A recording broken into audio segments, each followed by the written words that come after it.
Hello, fellow biologists, and welcome back for one final set of lectures before we start talking about animals, which Alfred is very ready for, apparently. But before we start talking about animals, we're going to spend a little time talking about the fungi. So in these next set of lectures, you get to be mycologists. You get to be biologists who study fungus. And I wish we had more time to spend talking about fungus. They're really an extraordinary kingdom of organisms, an extraordinary group of multicellular organisms, but unfortunately we only have a very short time. So I'm going to try to do my best to summarize the key points of fungi for you, to show you a little bit about their fungal diversity, and to mention some really interesting ecological features of this extraordinary kingdom along the way. To start our trip through fungi, let's begin with our tree of life. So it's been a while since we've seen the tree of life, but if you remember, we have our three major domains, our bacteria, our archaea, which both have prokaryotic cells, but we're talking about eukaryotic organisms primarily in this course. We've spent a lot of time talking about eukaryotic organisms that photosynthesize, either as multicellular organisms or occasionally as single-celled organisms. And in particular, we've spent a lot of time over here talking about our archaeoplastids. So these are the red algae, the green algae, and our plants. But now we're going to make a transition and start looking at this group of organisms over here. So this group of organisms over here are multicellular eukaryotes that don't have chloroplasts. And included in this group are the fungi, as we'll see in just a second with a slightly more detailed tree. Quickly lay out where we're going in this lecture. I'm going to talk about some of the key characteristics of fungi as I have for other groups. Specifically, I'll mention the nutritional modes, the morphology, and the life cycle of fungi. So these are the first couple of sections in chapter 31. And then I'll talk about some of the fungal phyla that we have, and in particular I'll mention zygomycota and glomeromycota, I'll mention ascomycota and the basidiomycota. Finally, I'd like to end by talking just a little bit about lichens. Lichens are actually sort of a great way to end this set of lectures, because lichens are a symbiotic association between algas and between fungi. So we'll think about what a lichen is, we'll think about its ecological role, and I have a couple of stories to tell about lichens as well. I hope you enjoy these last lectures on fungi. Let's dig in. Our next slide shows in more detail our fungal kingdom right here, and we can see our major phyla, our chytridiomycetes, zygomycetes, ascomycetes, and basidiomycetes.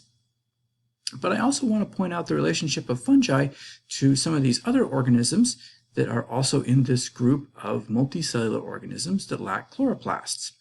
In particular, note how closely fungi are related to choanoflagellates over here in animals. So fungi are going to provide a nice transition for us as we think about what makes an animal an animal. But one of the things that perhaps unites these two groups, and that I'll start talking about a little bit more detail once we get to some of our fungal taxa, is that both of these groups belong to what are known as the Opisthocanta. And so these are organisms that have flagellated cells. And in particular, they can have flagellated reproductive cells.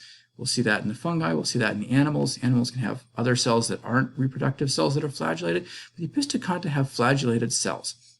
We're going to take a look at the fungi and think about some characteristics the fungi might have that might also be somewhat similar to what we're eventually going to see in choanoflagellates and animals. So, one more reminder that fungi and animals are both multicellular eukaryotes without chloroplasts. The first thing that we can mention about fungi is that they are heterotrophic. Heterotrophic organisms are organisms that feed, that's what troph means, on other organisms. In other words, they don't produce their own food through a process of photosynthesis. So photosynthesis isn't the only way that organisms can provide their own source of energy, but of course it's the primary one that we are familiar with. So we are heterotrophs. Fungi are also heterotrophs, but what makes a heterotroph fungi different from a heterotrophic animal, such as you or me or Alfred right here? And the idea is that in fungi, they are heterotrophic by external digestion as opposed to ingestion. So we would ingest food, Fungi, of course, are feeding on other organisms, but they are doing that externally. They're excreting digestive enzymes, digesting their food externally, and then absorbing the nutrients into their bodies. The best way to do this for a lot of fungi is to be a type of organism known as a saprobe. And so a saprobe is an organism that will digest dead material, dead organic material, basically. So if you have a tree that falls over in the forest and is dead, you see it covered with a lot of fungus, for example. And so these fungi are saprophytic fungi that are digesting this dead tree, breaking it down. Or if you see a rotting fruit, or if you see fungi that are digesting a dead animal, they're all doing the same thing. They're digesting dead organic material.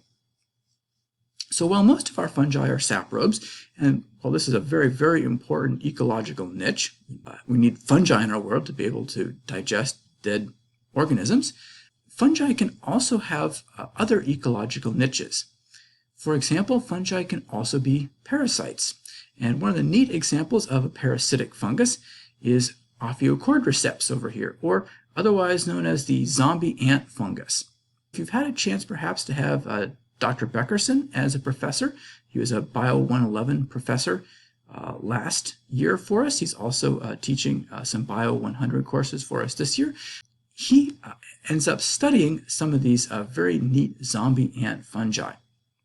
So here's what these fungi do. These fungi are parasitic in ants. They start growing in ants. Initially, they don't harm the ants, but eventually they work their way into the brain of the ant and cause the ant to perform some abnormal types of behavior. Specifically, the ant is going to crawl up a stem. It's going to lock its jaws on that particular stem of a plant, and at just the right height, at just the right humidity, the ant is going to stay here and then die as this fungus continues to grow out of its head and eventually produce a reproductive structure at the end that will disperse spores. So this fungus actually induces ants to kill themselves to aid the fungus in its reproduction, which is a pretty neat trick when you think about it. So that would be an example of a parasitic fungus. We also have predatory fungi, and an example of a predatory fungi would be oyster mushrooms. So oyster mushrooms can grow on trees, often living trees over here, but they also are looking for organisms that might be inside the trees, such as little nematodes. So nematodes are little round worms. They're everywhere, as we're going to discover when we talk about animals.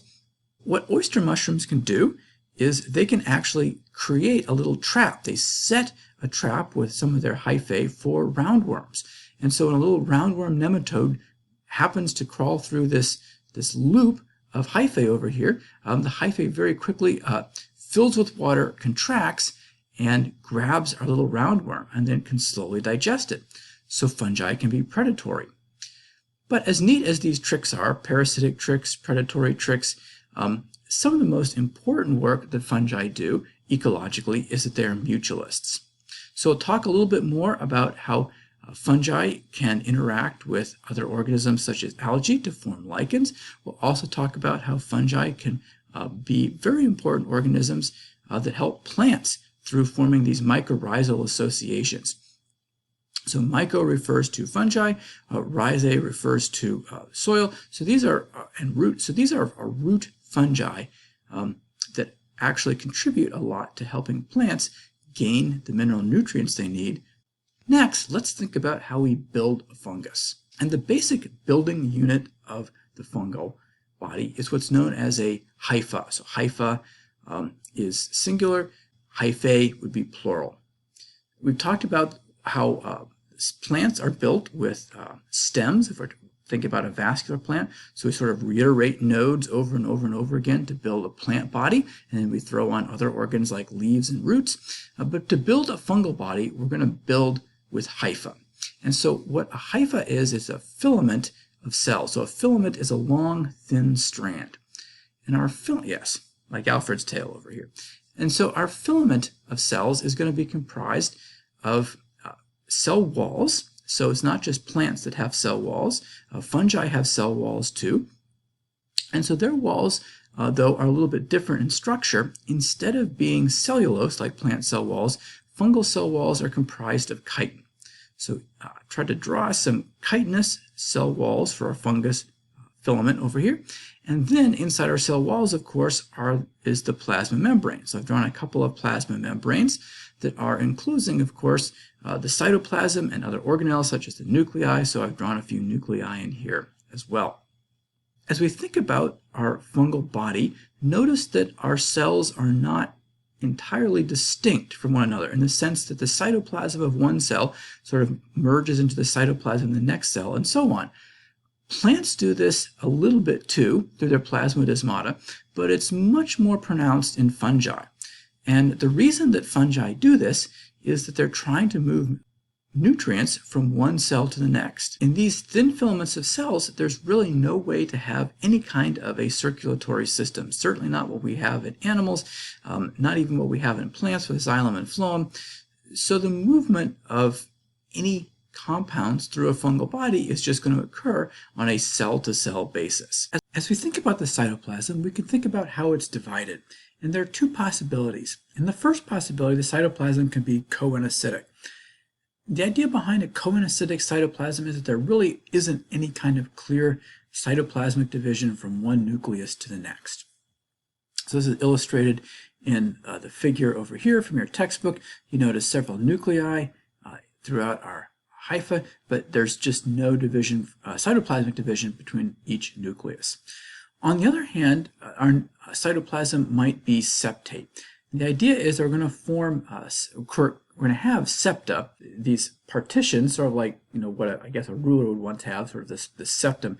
These partitions that divide the cytoplasm into compartments, but not into discrete compartments, because there's always going to be some sort of pore or some sort of opening that allows cytoplasmic flow from one cell to the next cell. And that's what we have illustrated over here in this figure.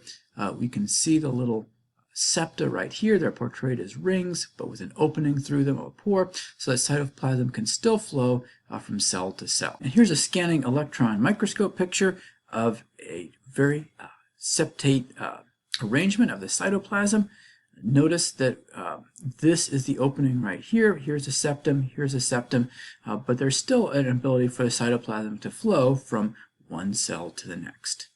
If the basic unit of a fungal body is the single hypha or the single filament of cells, then if we put many of these together, they can form a mycelia, or singular mycelium.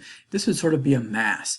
Mycelia can be a little more spread out, as we see right here, or mycelia can be very tightly packed together to form discrete structures, such as the basidiocarp of our mushroom. And in fact, these structures can be really hard, so some shell fungus can actually feel almost woody. This mass of mycelia is so tightly packed together. One final type of hyphal structure that's really important to mention is what's known as a haustoria. And so a haustoria is a specialized tissue that penetrates the cell of a host, such as the cell of a plant host.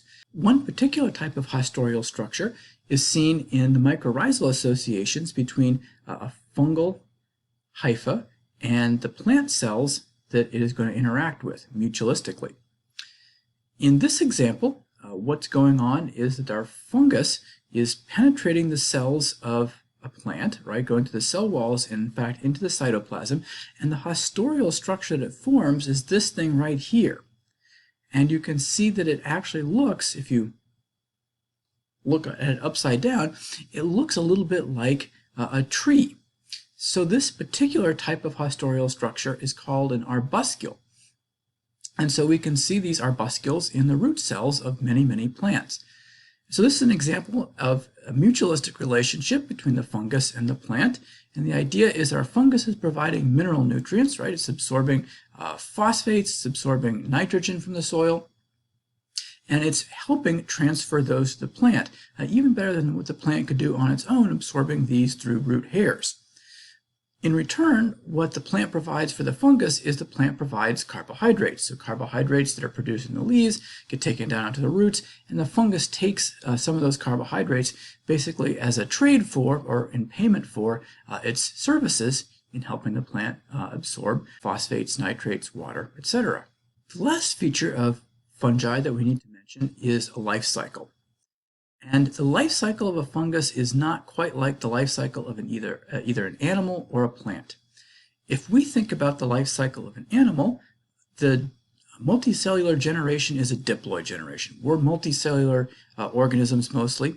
When we produce haploid cells, these haploid cells are only single cells. Our gametes don't go through mitosis and become organisms on their own.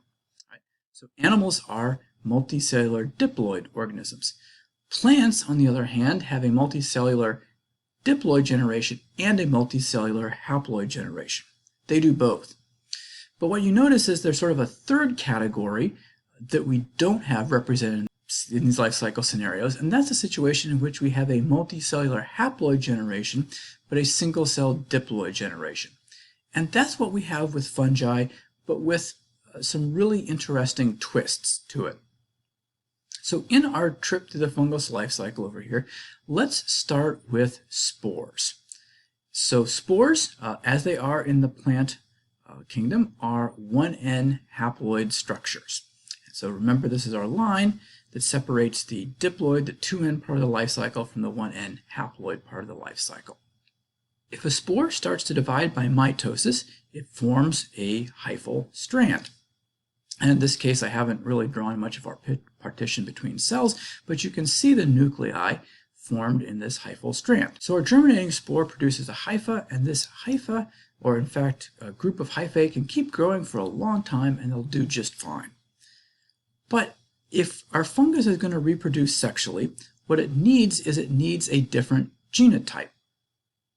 So let's imagine that eventually our fungal hyphal strand encounters a second genotype. So I've noted that this genotype, second genotype over here, has blue nuclei instead of red nuclei. So our two fungal hypha are going to grow towards each other, and when they meet, what's going to happen is they're going to fuse the cytoplasms of these two strands. And this is a process known as plasmogamy. However, once these two nuclei come together, they don't immediately, in most cases, combine to form a 2N cell, as we're used to seeing in plants and animals, etc. We enter then sort of this nether region of the life cycle that's known as the N plus N stage, right? So N plus N is not 2N. Each of these nuclei are separate. So our N plus N phase can also be called our heterokaryotic phase. Karyo, you remember, means kernel, literally from Greek, or nucleus. And we see that root, of course, in words such as prokaryotic or eukaryotic. So our heterokaryotic phase means we have different nuclei, or sometimes we can even refer to a dikaryotic phase because specifically we have two nuclei. So there are subtle differences between all of these, but I'm going to treat all of these as synonyms, more or less. So after plasmogamy, we've entered our N plus N, or our dikaryotic phase of the fungal life cycle. This phase of the life cycle might just persist for a single division, basically. In other words, we just have one copy of each of our two new nuclei together. Sometimes our heterokaryotic stage can last for a long time, leading to the production of very complex structures, such as basidiocarps or ascocarps, as we'll see in just a little bit. Whether it lasts for just one cell, or whether we eventually get a large entire reproductive above ground structure, if we're going to keep going with our sexual life cycle, these two nuclei have to fuse. And so when these two nuclei fuse, that's the process in a fungal life cycle known as karyogamy, or what we think of in other life cycles as fertilization. Right? So karyo, again, refers to our nuclei. Gamy means these two nuclei that are basically like gametes are coming together to give us a zygote. In all fungal life cycles, there is a particular type of cell where this zygote is formed. And the cell can have very different structures, and it can be called by different terms based on the phylum, or the particular structure of this cell. So sometimes this is called a zygosporangium in the zygomycota. In the ascomycota, this is an ascus.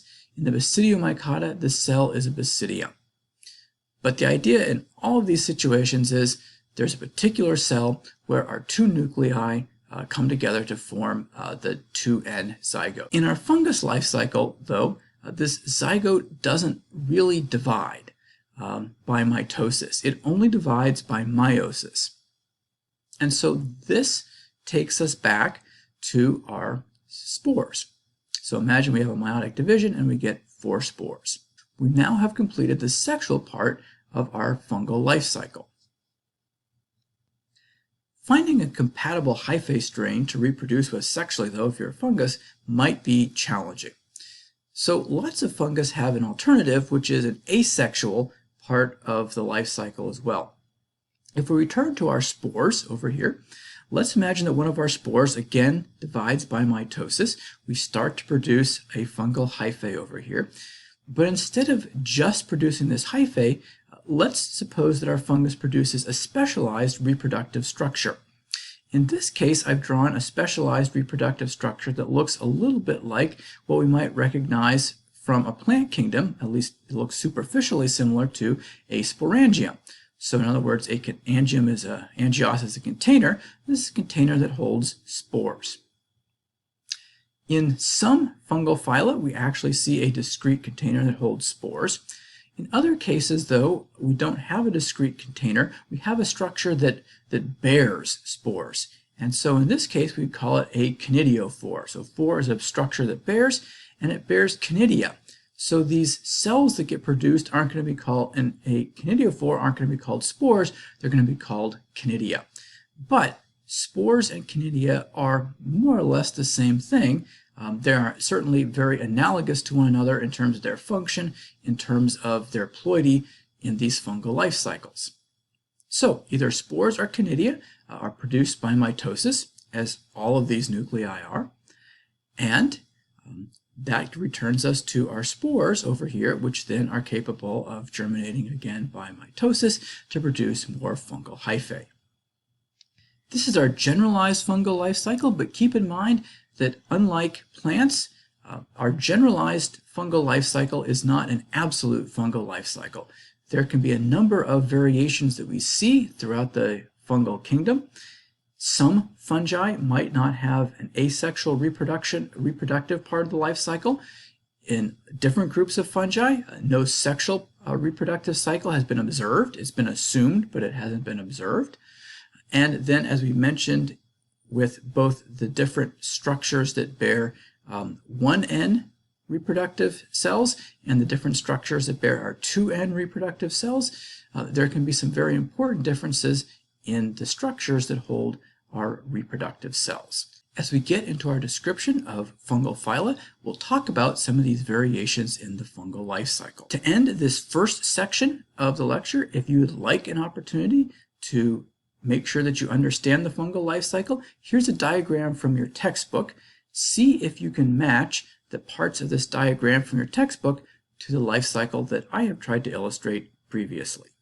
I will pause here and end this part of the lecture, but in the next part of the lecture, let's talk about some fungal phyla.